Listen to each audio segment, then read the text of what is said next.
নবম শ্রেণীর শিক্ষার্থী বন্ধুরা নিশ্চয়ই পড়াশোনা চালিয়ে যাচ্ছ। তো চলো আমরা আজকের ক্লাসটা শুরু করি।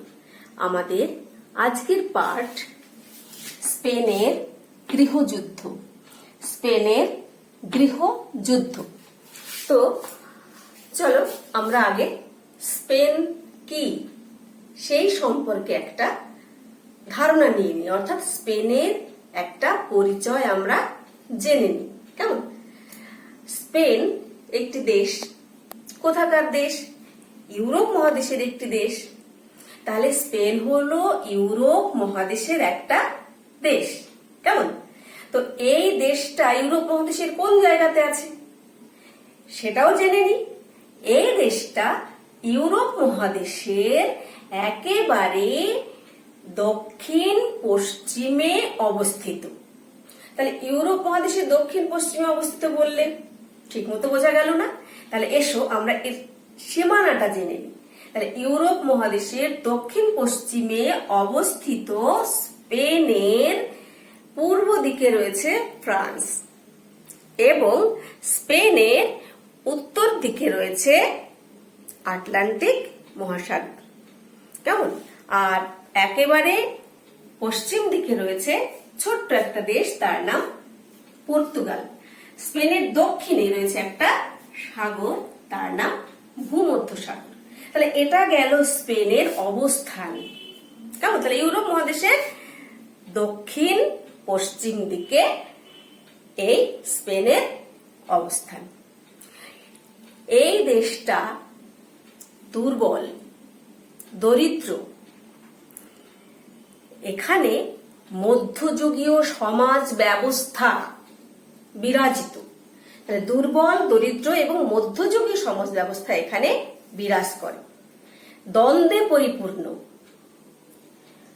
ভূস্বামী, জমিদার, অভিজাত, যাজক, রাজপুরুষ এই সমস্ত লোকেদের অপদার্থতা এবং তাদের চরম দুর্নীতিগ্রস্ততা এখানে পরিলক্ষিত হয়।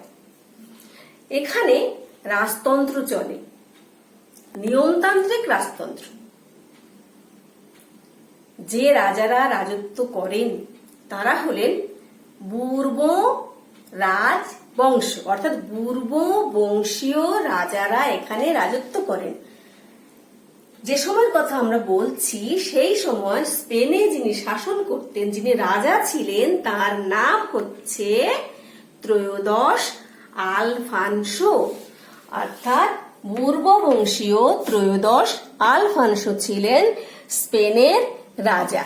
আর স্পেনে একটা সংসদ ছিল, বা পার্লামেন্ট বলতে পারো, পার্লামেন্ট বা সংসদ। সেই সংসদ বা পার্লামেন্টের নাম হচ্ছে কর্টেস।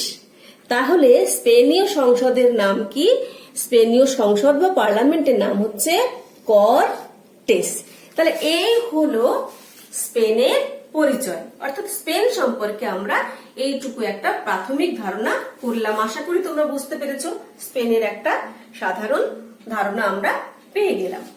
এইবারে এসো যে প্রথম বিশ্বযুদ্ধ হলো, সেই প্রথম বিশ্বযুদ্ধের পর অর্থাৎ প্রথম বিশ্বযুদ্ধ উত্তর স্পেনের অবস্থা কি।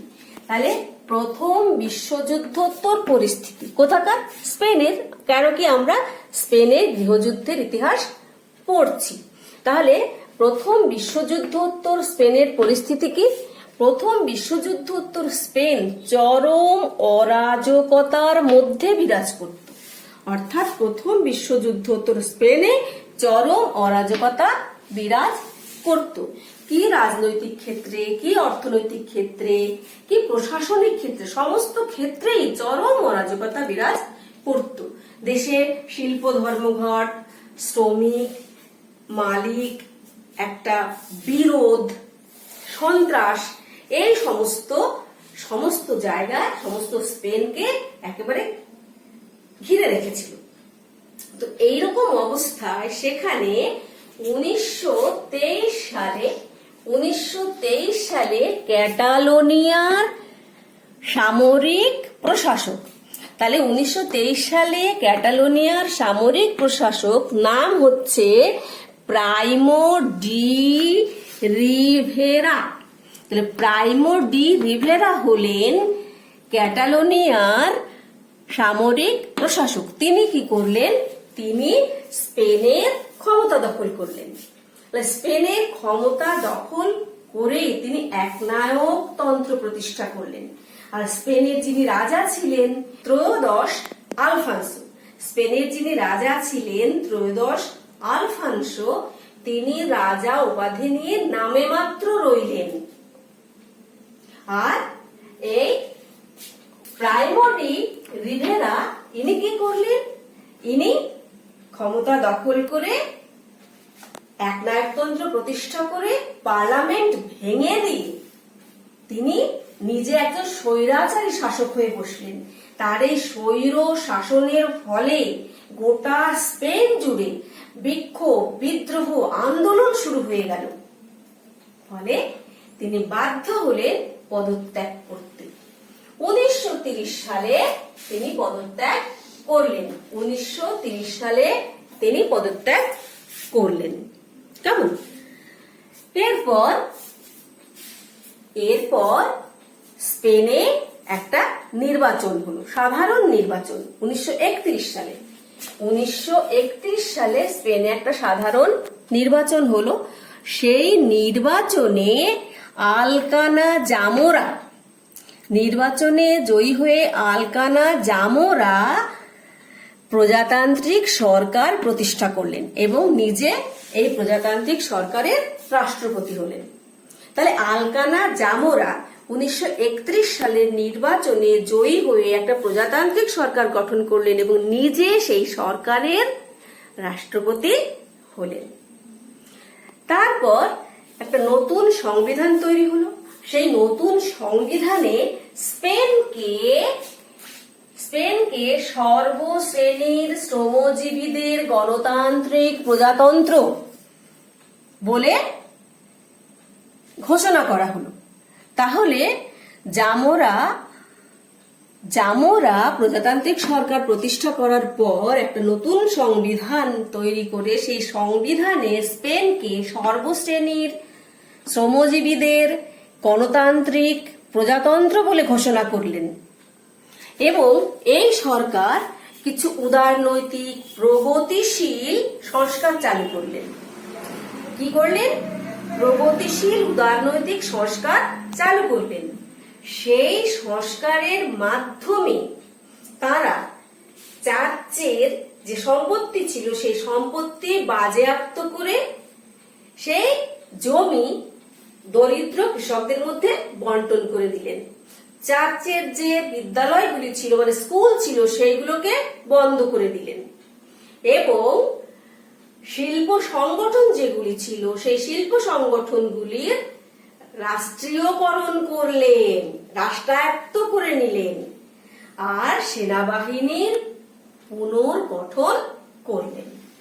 এই যে উদারনৈতিক সংস্কারগুলো তারা করলেন, তাদের সেই উদারনৈতিক সংস্কারগুলোর বিরুদ্ধে, এই উদারনৈতিক সংস্কারগুলির বিরুদ্ধে দক্ষিণপন্থী বা জাতীয়তাবাদী যারা ছিল তারা হলেন গোস্বামী, যাজক, বণিক, শিল্পপতি ও কিছু সামরিক অফিসার, যাদেরকে একত্রে বলা হচ্ছে দক্ষিণপন্থী বা জাতীয়তাবাদী। তারা এর বিরোধিতা করতে শুরু করলো। অর্থাৎ প্রজাতান্ত্রিক সরকারের যে উদারপন্থী সংস্কার, সেই সংস্কারগুলি ছিল এই দক্ষিণপন্থীদের স্বার্থের পরিপন্থী, মানে স্বার্থের বিরুদ্ধে। সেই জন্য এই দক্ষিণপন্থীরা অর্থাৎ গোস্বামী, যাজক, বণিক, শিল্পপতি, সামরিক অফিসার তারা মিলে এই উদার প্রগতিশীল সংস্কারের বিরুদ্ধে বিক্ষোভ, বিদ্রোহ করতে শুরু করলো, বিরোধিতা করতে শুরু করলো, আন্দোলন করতে শুরু করলো। ফলে জামোরা বাধ্য হয়ে পার্লামেন্ট বা সংসদ ভেঙে দিয়ে নির্বাচনের নির্দেশ দিলেন। এই নির্বাচনটা হচ্ছে 1933 সালে। এই নির্বাচনটা হচ্ছে 1933 সালে। দক্ষিণপন্থীদের সরকার তৈরি হবে, এবার দক্ষিণপন্থীদের সরকার তৈরি হবে। তাহলে 1933 সালে যে নির্বাচন হলো সেই নির্বাচনে দক্ষিণপন্থীরা জয়ী হলেন। 1933-এ সাধারণ নির্বাচনে দক্ষিণপন্থীরা জয়ী হলেন আর প্রগতিশীলরা হেরে গেলেন। প্রগতিশীলরা হেরে গেলেন আর দক্ষিণপন্থীরা জয়ী হলেন। এই যে দক্ষিণপন্থীরা জয়ী হলেন, জয়ী হয়ে তারা যে সরকার গঠন করলো, সেই সরকারের যারা ছিল জোট, তারা হচ্ছে ক্যাথলিক পপুলার অ্যাকশন পার্টি। জয়ী হয়ে দক্ষিণপন্থীরা জয়ী হয়ে ক্যাথলিক পপুলার অ্যাকশন পার্টি নামে একটা জোট সরকার তৈরি করে। তাহলে ক্যাথলিক অ্যাকশন পপুলার পার্টি নামে একটা জোট সরকার তৈরি করলো। আর এই জোট সরকার ক্ষমতায় এসে কি করলো? আগের যে প্রগতিশীল সরকার ছিল সেই সরকারের যে সংস্কারের বিরুদ্ধে তারা বিরোধিতা করেছিলেন, সেই সংস্কারগুলি এসেই বাতিল করে দিলেন। প্রগতিশীল সরকারের সংস্কারগুলি ওরা এসেই বাতিল করে দিলেন। এই ক্যাথলিক পপুলার অ্যাকশন পার্টির যে জোট সরকার, অর্থাৎ দক্ষিণপন্থীদের সরকার, জাতীয়তাবাদীদের সরকার, সেই সরকার এসে এটা বাতিল করে দিলেন। ফলে সঙ্গে সঙ্গে সেই আগের যে যারা সরকার গঠন করেছিল, সেই প্রজাতান্ত্রিকরা, সেই সাম্যবাদীরা, সেই কমিউনিস্টরা, সেই সমাজবাদীরা, তারা এর বিরুদ্ধে তীব্র বিরোধিতা করতে লাগলো, তারা তীব্র প্রতিবাদ করতে লাগলো। তখন এই সরকার, এই দক্ষিণপন্থী সরকার কি করলো? ওদের বিরুদ্ধে প্রচন্ড পীড়ন শুরু করলো, দমন পীড়ন শুরু করলো। রাজনৈতিক হত্যা, সন্ত্রাস, এগুলো তারা করতে লাগলো। ফলে সারা দেশে বিক্ষোভ, বিদ্রোহ এইগুলো শুরু হয়ে গেল এদের বিরুদ্ধে। সারা দেশে বিক্ষোভ, বিদ্রোহ, ধর্মঘট, আন্দোলন এই সমস্ত শুরু হয়ে গেল। তার ফলে আবার জামোরা বাধ্য হয়ে পুনরায় পার্লামেন্ট ভেঙে দিয়ে নতুন করে আবার নির্বাচনের আদেশ দিলেন। ফলে পরবর্তীকালে পপুলার ফ্রন্ট সরকার গঠিত হচ্ছে। পপুলার ফ্রন্ট সরকার গঠিত হচ্ছে 1936 সালে। এবারে নির্বাচনটা হচ্ছে বন্ধুরা 1936 সালে। তাই 1936 সালের জানুয়ারি মাসে আবার সাধারণ নির্বাচন হলো। 1936 সালে জানুয়ারি মাসে স্পেনে আবার একটা সাধারণ নির্বাচন হলো। সেই নির্বাচনে দেখা যাচ্ছে কমিউনিস্ট, সোশ্যালিস্ট আর গণতন্ত্রী এদের যে জোট, এরা মিলে যে জোট তৈরি করেছে পপুলার ফ্রন্ট, সেই পপুলার ফ্রন্ট ক্ষমতায় আসে এবং পপুলার ফ্রন্ট জয়ী হয়ে তারা পপুলার ফ্রন্ট সরকার তৈরি করে। তাই 1936 জানুয়ারিতে যে সাধারণ নির্বাচন হয়, সেই সাধারণ নির্বাচনে কমিউনিস্ট, সোশ্যালিস্ট এবং গণতন্ত্রীরা একত্রে মিলিত হয়ে যে পপুলার ফ্রন্ট তৈরি করেছিল, সেই পপুলার ফ্রন্ট জয়ী হয় এবং তারা জয়ী হয়ে পপুলার ফ্রন্ট সরকার গঠন করে। এই পপুলার ফ্রন্ট সরকারের যিনি রাষ্ট্রপতি হলেন, তিনি হলেন ম্যানুয়েল আজানা। তাহলে পপুলার ফ্রন্ট সরকারের রাষ্ট্রপতি ম্যানুয়েল আজানা আর প্রধানমন্ত্রী হলেন স্যান্টিয়াগো ক্যাসারিস কুইরোগা। স্যান্টিয়াগো ক্যাসারিস কুইরোগা ইনি হচ্ছেন প্রধানমন্ত্রী। কেমন? এরা যখনই ক্ষমতায় আসলো, সঙ্গে সঙ্গে এদের যে বিরুদ্ধ যারা ছিল তারা অনেকে, সেই দক্ষিণপন্থীরা আবার বিরোধিতা শুরু করে দিল। বিশেষ করে এই সরকারের অধীনে যে সেনাবাহিনী ছিল, সেই সেনাবাহিনীর অনেকে এই সরকারের প্রতি আনুগত্যহীনতা প্রকাশ করতে থাকলো। অর্থাৎ তারা সরকারের প্রতি অনুগত নয়, তারা সরকার বিরোধী। তখন সরকার এদের বিরুদ্ধে, সামরিক সেনা অফিসারদের বিরুদ্ধে কড়া পদক্ষেপ নিলেন।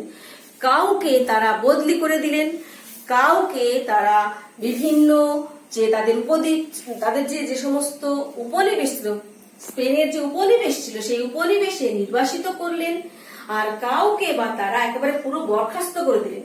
তাহলে কাউকে বরখাস্ত করা হলো, কাউকে বদলি করা হলো, কাউকে তাদের যে উপনিবেশগুলি ছিল সেই উপনিবেশগুলিতে নির্বাসিত করা হলো, আর কারোকে পেনশন দিয়ে বাধ্যতামূলক ভাবে অবসর গ্রহণ করতে বাধ্য করা হলো। আর যাদের নির্বাসিত দেওয়া হলো তাদের মধ্যে একজন হচ্ছেন জেনারেল ফ্রাঙ্কো। এই জেনারেল ফ্রাঙ্কো তাকে ক্যানারি দ্বীপে নির্বাসিত করা হয়েছিল। ক্যানারি দ্বীপপুঞ্জে নির্বাসিত করা হয় জেনারেল ফ্রাঙ্কোকে ক্যানারি দ্বীপে নির্বাসিত করা হয়। তো যখনই জেনারেল ফ্রাঙ্কোকে ক্যানারি দ্বীপে নির্বাসিত করা হলো, তখন সামরিক বিভাগের মধ্যে একটা বিদ্রোহের উত্থান ঘটলো, বিদ্রোহের শুরু হলো, এবং তারা দৃঢ় প্রতিজ্ঞ হলেন, তারা বদ্ধপরিকর হলেন যে এই সরকারের তারা পতন ঘটিয়েই ছাড়বেন। অর্থাৎ এই পপুলার ফ্রন্ট সরকারের তারা পতন ঘটিয়েই ছাড়বেন, যেহেতু সেনাবাহিনীর অফিসারদের প্রতি এরকম কড়া পদক্ষেপ নেওয়া হয়েছে। তো সেক্ষেত্রে দেখা যাচ্ছে যে এই বিদ্রোহ প্রথম দেখা দিয়েছিল 1936-এর জুলাইতে। 1936-এর জুলাই মাসে স্পেনের যে উপনিবেশ ছিল মরক্কো, সেই মরক্কোতে প্রথম এই বিদ্রোহ দেখা যায়।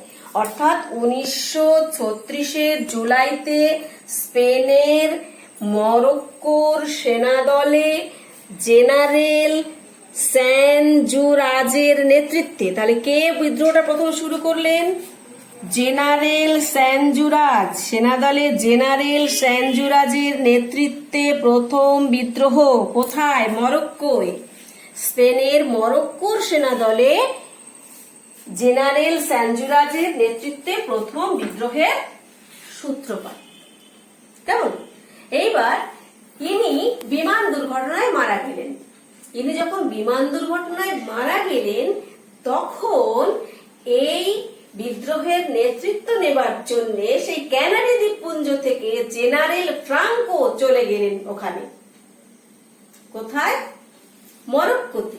তাহলে জেনারেল ফ্রাঙ্কো ক্যানারি দ্বীপপুঞ্জ থেকে মরক্কোতে এসে স্যানজুরাজের মৃত্যুর পর সেখানকার বিদ্রোহীদের নেতৃত্ব দেবার জন্য চলে এলেন, এবং ওদেরকে নিয়ে তিনি স্পেনে এসে উপস্থিত হলেন।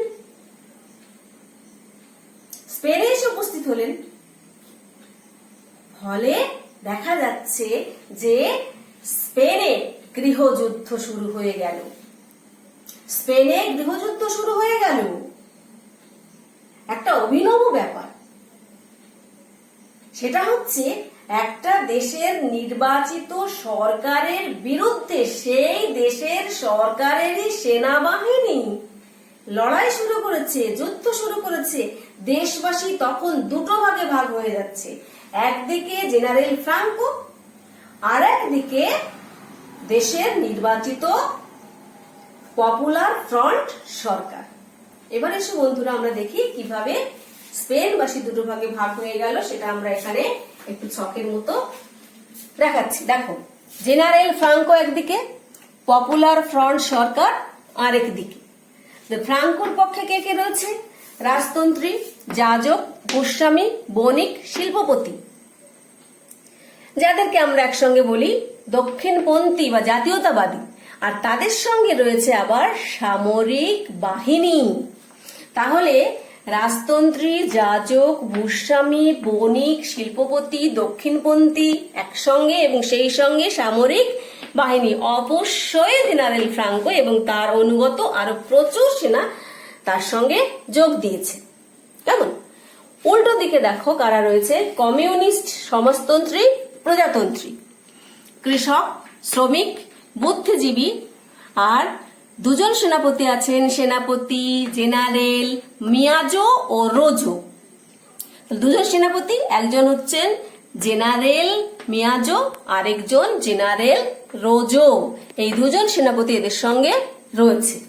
দেখো, এই এই গৃহযুদ্ধে স্পেনের পশ্চিম অঞ্চল সমর্থন করছে ফ্রাঙ্কোকে। স্পেনের পশ্চিম অঞ্চল সমর্থন করছে ফ্রাঙ্কোকে, আর পপুলার ফ্রন্টকে সমর্থন করছে মধ্য স্পেন, অর্থাৎ স্পেনের মধ্য অঞ্চল।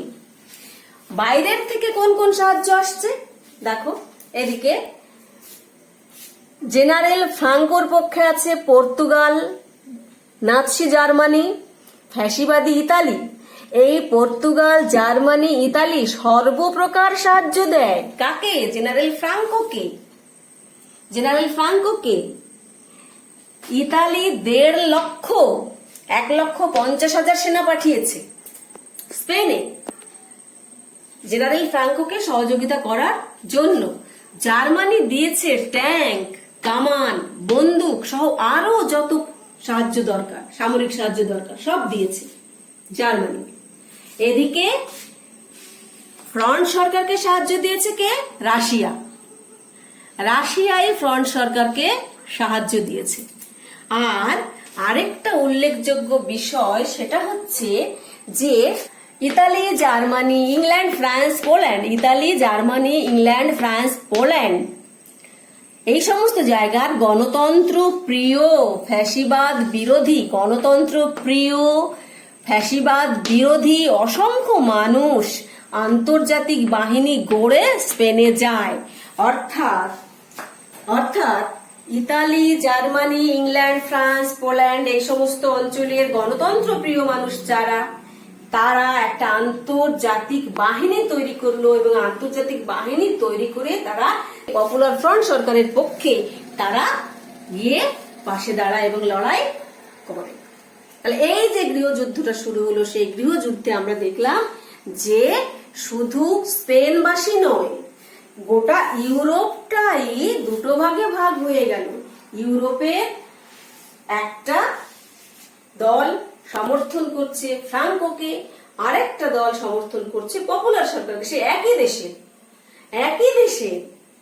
যার যেমন স্বার্থ, সে স্বার্থ অনুযায়ী একই দেশের দুই শ্রেণীর লোকেরা, কেউ জেনারেল ফ্রাঙ্কোকে সাহায্য করছে, কেউ পপুলার ফ্রন্ট সরকারকে সহযোগিতা করছে। বিদ্রোহীরা কি করছে? এবার যুদ্ধটা তো শুরু হয়ে গেছে। দেখো, বিদ্রোহীদের তীব্র প্রতিরোধ। কারা এখানে বিদ্রোহী? কারা? এই জেনারেল ফ্রাঙ্কোর পক্ষে যারা আছে তারাই বিদ্রোহী, দেশদ্রোহী। তারা তীব্র প্রতিরোধ করছে। কোথায় কোথায়? Madrid, Valencia, ক্যাটালোনিয়া। তাহলে মাদ্রিদ, ভ্যালেন্সিয়া, ক্যাটালোনিয়া এই সমস্ত জায়গাতে এরা এমন প্রতিরোধ করছে, তীব্র প্রতিরোধ তারা করছে। পপুলার ফ্রন্ট সরকার তখন বাধ্য হয়ে ভ্যালেন্সিয়া থেকে বার্সেলোনায় রাজধানী স্থানান্তর করে। অর্থাৎ এই তীব্র প্রতিরোধের ফলে সরকার তার কাজকর্ম চালাতে পারছিল না। তার কাজকর্ম চালানোর সুবিধার জন্য সে কি করলো? রাজধানী ভ্যালেন্সিয়া থেকে বার্সেলোনাতে স্থানান্তরিত করলো, সরিয়ে নিয়ে গেল। রাষ্ট্রপতি তিনি প্যারিসে পালিয়ে গেলেন। মানে এমন প্রতিরোধ যে রাষ্ট্রপতি আর দেশে থাকতে পারলেন না, তিনি রাষ্ট্রপতি প্যারিসে পালিয়ে গেলেন। সেই সময় ওখানকার স্পেনীয় সেনাদের মধ্যে যিনি সর্বোচ্চ পদের অধিকারী ছিলেন, জেনারেল মিয়াজো, তিনি দেশবাসীর কাছে শান্তির আবেদন জানালেন। তিনি একটা আবেদন জানালেন যে দেশবাসী সবাই শান্তি বজায় রাখুন। সেই আবেদন তিনি যখন জানালেন, তখন মাদ্রিদে দেখা গেল যে কমিউনিস্টরা বিদ্রোহ করতে শুরু করে দিয়েছে। তখন মিয়াজো তিনি কি করলেন? তিনিও দেশ ত্যাগ করলেন। অর্থাৎ তিনি বুঝলেন যে আমার পক্ষে আর এই পদে থেকে দেশের জন্য কিছু করা সম্ভব নয়। তখন তিনিও মাদ্রিদ ত্যাগ করলেন। এই মিয়াজো মাদ্রিদ ত্যাগ করলেন। কমিউনিস্টরা বিদ্রোহ শুরু করলো, নির্বিচারে হত্যা, সন্ত্রাস এইগুলো শুরু হয়ে গেল। দেশে একেবারে ভয়ঙ্কর অবস্থা শুরু হয়ে গেল। দুই দলের মধ্যে মারামারি, কাটাকাটি, হত্যা, এই সমস্ত দাঙ্গা হাঙ্গামা শুরু হয়ে গেল। তাহলে তখন মিয়াজো মাদ্রিদ ত্যাগ করলেন, ফ্রাঙ্কো জয় হলো। এই অবস্থায় দেখা যাচ্ছে জেনারেল ফ্রাঙ্কো জয়ী হলেন আর নির্বাচিত পপুলার ফ্রন্ট সরকার পরাজিত হলেন। সেটা ঘটলো 1939 সালের এপ্রিল মাসে। 1939 সালের এপ্রিল মাসে এই যুদ্ধ শেষ হলো। 4 এপ্রিল জেনারেল ফ্রাঙ্কো একনায়কতন্ত্র প্রতিষ্ঠা করলেন। 4 এপ্রিল জেনারেল ফ্রাঙ্কো একনায়কতন্ত্র প্রতিষ্ঠা করলেন, তখন এই গৃহযুদ্ধ শেষ হলো। গৃহযুদ্ধটা শুরু হয়েছিল কবে?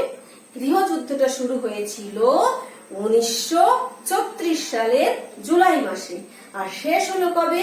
1939 সালের এপ্রিল মাসে। তাহলে 3 বছর ধরে এই যুদ্ধটা চলেছে। কেমন? এবার আমরা দেখি বন্ধুরা যে এই যুদ্ধে যে সমস্ত দেশ একে অপরের বিরুদ্ধে সহযোগিতা করেছিল বা সমর্থন করেছিল, ফ্রাঙ্কোকে কেউ সমর্থন করছে, পপুলার ফ্রন্ট সরকারকে কোন দেশ সমর্থন করছে, তো কেন একে একজন সমর্থন করছে? তাদের স্বার্থটা কি? তাহলে বিভিন্ন দেশের সমর্থনের কারণ, কোন দেশ কি জন্য সমর্থন করছে সেটা আমরা একটু দেখে নিই। কেমন? তাদের স্বার্থের, কে কোন স্বার্থে সমর্থন করছে। রাশিয়া কেন সমর্থন করছে পপুলার ফ্রন্ট সরকারকে? রাশিয়া সমর্থন করছে সাম্যবাদের প্রসারের জন্য। রাশিয়া সমর্থন করছে সাম্যবাদের প্রসারে, অর্থাৎ যাতে সাম্যবাদের প্রসার ঘটে। এরা ছিল কমিউনিস্ট, সাম্যবাদী, সমাজতন্ত্রী। তাই জন্য সেই সমাজতন্ত্র প্রসার ঘটানোর জন্য, সাম্যবাদের প্রসারের জন্য রাশিয়া এই পপুলার ফ্রন্ট সরকারকে সহযোগিতা করছে। অন্যদিকে ইতালি, জার্মানি তারা ফ্যাসিবাদের প্রসারের জন্য জেনারেল ফ্রাঙ্কোকে সমর্থন করছে, কারণ জেনারেল ফ্রাঙ্কো ছিলেন ফ্যাসিবাদী। তাহলে ফ্যাসিবাদের প্রসারের জন্য ইতালি, জার্মানি এরাও তো ফ্যাসিবাদী, সেই জন্য এরা জেনারেল ফ্রাঙ্কোকে সমর্থন করছে। আর কিসের জন্য? সাম্যবাদ রোধে, অর্থাৎ এরা সাম্যবাদকে আটকানোর জন্য, সাম্যবাদকে রুখে দেবার জন্য একে সমর্থন করছে একনায়কতন্ত্র প্রতিষ্ঠার জন্য। তাহলে ফ্যাসিবাদের প্রসারে, একনায়কতন্ত্র প্রতিষ্ঠায়, সাম্যবাদের রোধে এই ইতালি, জার্মানি জেনারেল ফ্রাঙ্কোকে সমর্থন করছে। আর অক্ষ শক্তির জয় সুনিশ্চিত করতে, অর্থাৎ এরা ছিল ইতালি, জার্মানি, এরা অক্ষ শক্তি গঠন করেছিল, অক্ষ শক্তি তৈরি করেছিল। পরে দ্বিতীয় বিশ্বযুদ্ধের সময় এগুলো ভালো করে আরো জানা যাবে। তো সেই অক্ষ শক্তির যাতে জয় সুনিশ্চিত হয়, অর্থাৎ অক্ষ শক্তি যাতে শক্তিশালী হয়, সেই জন্য ইতালি, জার্মানি জেনারেল ফ্রাঙ্কোকে সমর্থন করছে। কারণ জেনারেল ফ্রাঙ্কো জয়ী হলে সেখানে একনায়কতন্ত্র প্রতিষ্ঠা হবে, ফ্যাসিবাদের জয় হবে, অক্ষ শক্তি শক্তিশালী হবে। আরো একটা জিনিস, সেটা হচ্ছে যে ওরা ভেবেছিল, অর্থাৎ ইতালি, জার্মানির হিটলার এবং মুসোলিনি ভেবেছিলেন, মানে মুসোলিনি আর হিটলার ভেবেছিলেন যে জেনারেল ফ্রাঙ্কো জয়ী হলে তিনি তার দেশে খনিজ পদার্থ এবং কাঁচা মাল এইগুলো নিয়ে ইতালি, জার্মানির সঙ্গে যোগ দেবেন। ফলে ইতালি, জার্মানি আরো শক্তিশালী হবে। তারা শুধু ভূমধ্যসাগরীয় অঞ্চল নয়, তারা গোটা ইউরোপটার উপরে আধিপত্য প্রতিষ্ঠা করতে পারবে। এই জন্যে তারা এই জেনারেল ফ্রাঙ্কোকে সমর্থন করেছিল। তাহলে দেখা যাচ্ছে যে যুদ্ধটা হচ্ছে স্পেনের নির্বাচিত সরকার এবং ফ্রাঙ্কো এদের মধ্যে শুধু নয়, সেই যুদ্ধটা ছড়িয়ে যাচ্ছে ইউরোপের মধ্যে, এবং ইউরোপের মধ্যে একদিকে ফ্যাসিবাদ আরেকদিকে সাম্যবাদ। তাহলে লড়াইটা কি হচ্ছে? ফ্যাসিবাদ বনাম সাম্যবাদ, বা সাম্যবাদ বনাম ফ্যাসিবাদ, তাই তো?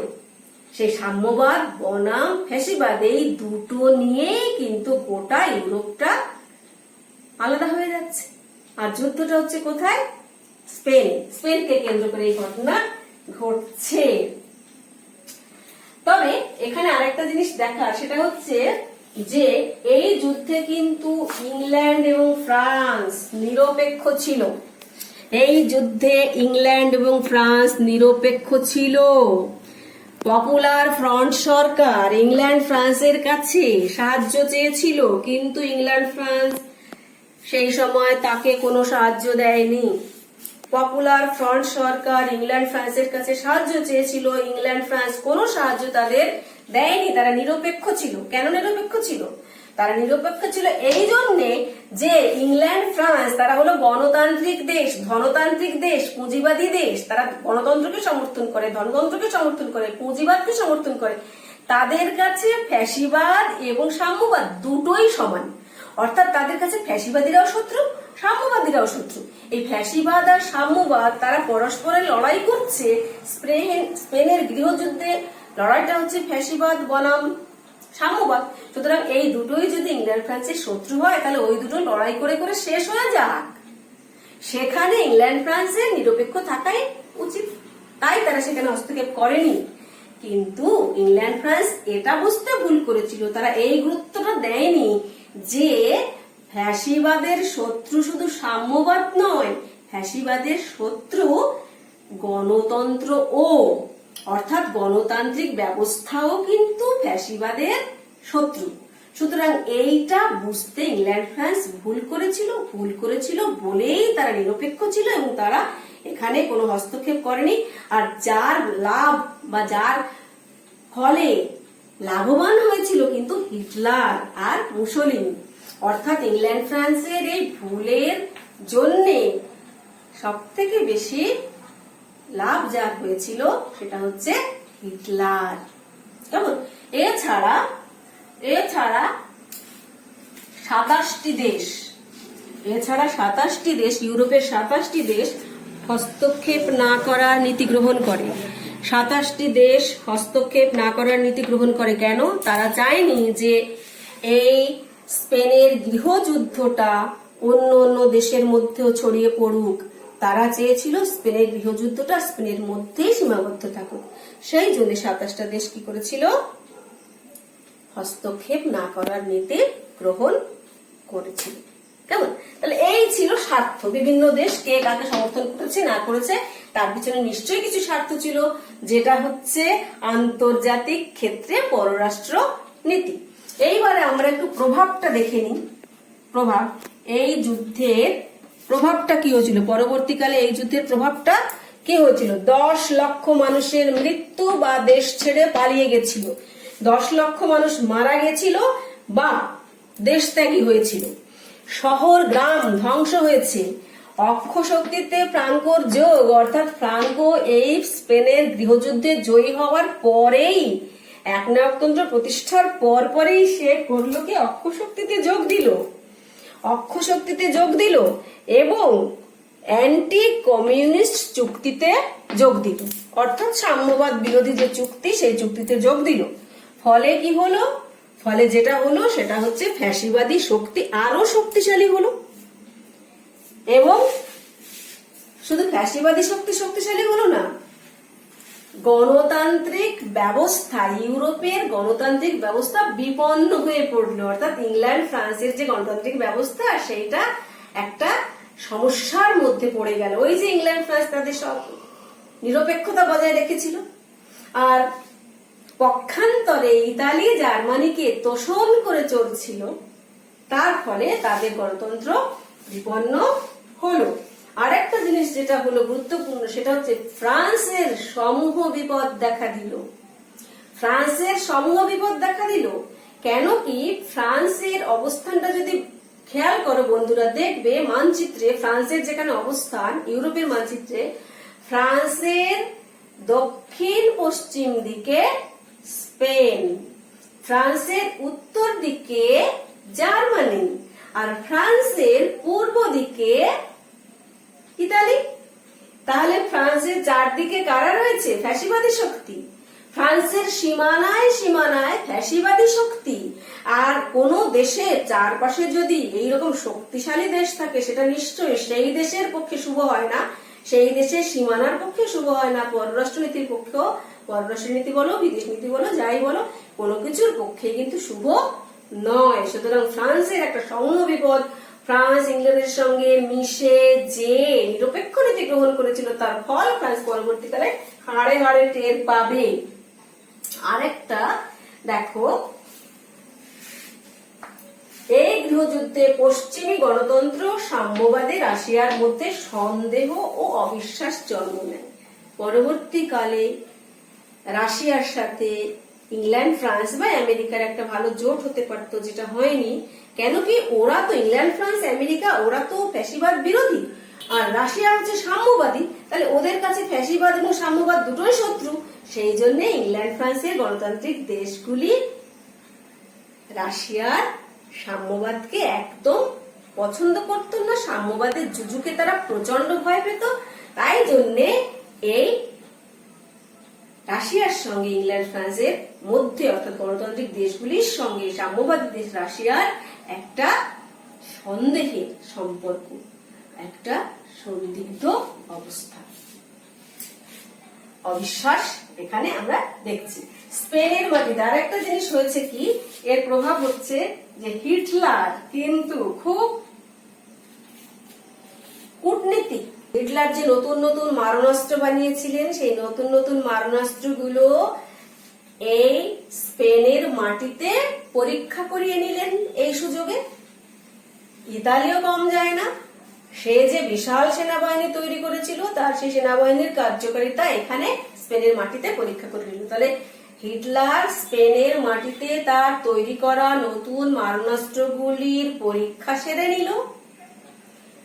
ইতালি তার সেনাবাহিনীর কার্যকারিতা এই স্পেনের মাটিতে পরীক্ষা করে নিল। আর সব থেকে অবশ্যমের ফল যেটা, সেটা হচ্ছে এই কারণে পরবর্তীকালে দ্বিতীয় বিশ্বযুদ্ধ অনিবার্য হয়ে উঠছে, অবশ্যম্ভাবী হয়ে উঠছে। সেই জন্যে স্পেনের গৃহযুদ্ধকে বলা হয় দ্বিতীয় বিশ্বযুদ্ধের মহড়া। স্পেনের গৃহযুদ্ধকে কি বলা হয়? দ্বিতীয় বিশ্বযুদ্ধের মহড়া বা ক্ষুদ্র বিশ্বযুদ্ধ, ক্ষুদ্র বিশ্বযুদ্ধ। তো বন্ধুরা, এই হলো স্পেনের গৃহযুদ্ধের আলোচনা। এই সঙ্গে আমি এটা শেষ করলাম, আর এই সঙ্গে শেষ হলো আমাদের এই অধ্যায়ের, অর্থাৎ আমরা যে পঞ্চম অধ্যায়ের আলোচনা করছিলাম সেই পঞ্চম অধ্যায়ের, নবম শ্রেণীর ইতিহাসের পঞ্চম অধ্যায়ের আলোচনা আমাদের আজকে পুরোটাই শেষ করলাম। কেমন? তোমাদের যদি এটা উপকারে এসে থাকে তাহলে লাইক দেবে, আর শেয়ার করে অন্যকেও এই উপকারটুকু পাবার সুযোগ করে দেবে। আর কমেন্টস তো অবশ্যই করবে। সেই সঙ্গে যদি কেউ নতুন বন্ধু এসে থাকো নবম শ্রেণীর, তাহলে এটা সাবস্ক্রাইব করে রেখো, ক্লিক করে রেখো, যাতে আমার পরের ক্লাসগুলো তোমার কাছে সবার আগে পৌঁছায়। সবাই ভালো থেকো, আজ এখানেই শেষ করলাম।